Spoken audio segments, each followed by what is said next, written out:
వైకాపా ప్రభుత్వం జగన్ అండ చూసుకుని గత 5 ఏళ్లు రెచ్చిపోయిన ఆ పార్టీ నేతలు వారికి వంతపాడిన పోలీసుల్లో ఇప్పుడు వణుకు మొదలైంది. కొత్త ప్రభుత్వం వచ్చాక బాధితులు బయటకు వచ్చి ఫిర్యాదులు చేయడంతో పాత కేసుల్ని తిరగతోడుతున్నారు. అధికారం అండతో మర్డర్ కేసుల్లో సైతం తమ పేరు లేకుండా జాగ్రత్త పడిన వారు ఇప్పుడు పోలీసు విచారణతో కంగుతింటున్నారు. గతేడాది కడపలో నడి రోడ్డుపై హత్యకు గురైన శ్రీనివాస్ రెడ్డి కేసును సిఐడికి అప్పగించడంతో కుట్రదారుల్లో భయం మొదలైంది.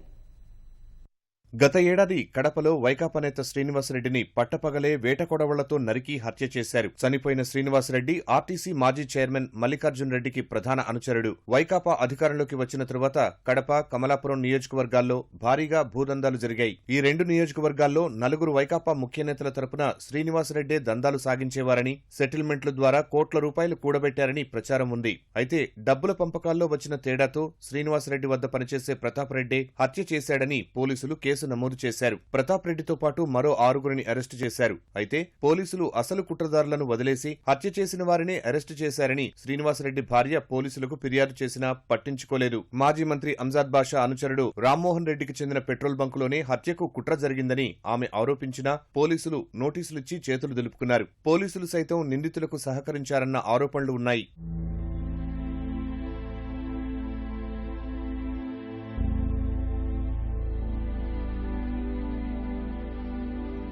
గత ప్రభుత్వ హయాంలో పోలీసులు పట్టించుకోకపోవడంతో కొత్త ప్రభుత్వం రాగానే శ్రీనివాసరెడ్డి భార్య మౌనిక డీజీపీని కలిసి మరోసారి ఫిర్యాదు చేశారు. ఆయన కేసును సిఐడికి అప్పగిస్తూ ఆదేశాలు జారీ చేశారు. ఇప్పటికీ సిఐడి అధికారులు ప్రాథమిక విచారణ చేపట్టారు. తన భర్త హత్యకు పాల్పడిన కుట్రదారులను శిక్షించాలని మౌనిక కోరారు.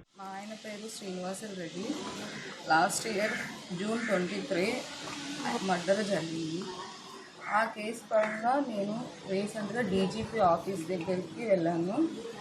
ఎందుకంటే నాకు ముందు న్యాయం జరగలేదని, ఈసారైనా ఈ గవర్నమెంట్లో అయినా నాకు న్యాయం జరుగుతుందని వెళ్ళాను. అందువల్ల డీజీపీ సార్ వాళ్ళు సిఐడి ఆఫీస్ వాళ్ళకి ఈ కేసు అప్పగించారు. ఈ కేసులో స్పాట్లో ఉన్న నిందితుల్ని మాత్రమే అరెస్ట్ చేశారు. ఫైనాన్షియల్గా బ్యాక్గ్రౌండ్గా సపోర్ట్ చేసే వాళ్ళను అరెస్ట్ చేయలేదు. ఇన్వెస్టిగేషన్లో పేరు వచ్చినా కూడా పొలిటికల్ ప్రెషర్ వల్ల వాళ్ళను తీసేశారు. మోహన్ రెడ్డి, గుంటి నాగేంద్ర, మల్లేష్, రూకోన్పల్లె రవి వీళ్ళు 4 బయట ఉండి సపోర్ట్ చేశారు. మరుగున పడిన హత్య కేసు విచారణ మళ్లీ మొదలవడంతో నిందితులు వారికి సహకరించిన పోలీసుల్లో ఆందోళన వ్యక్తమవుతోంది.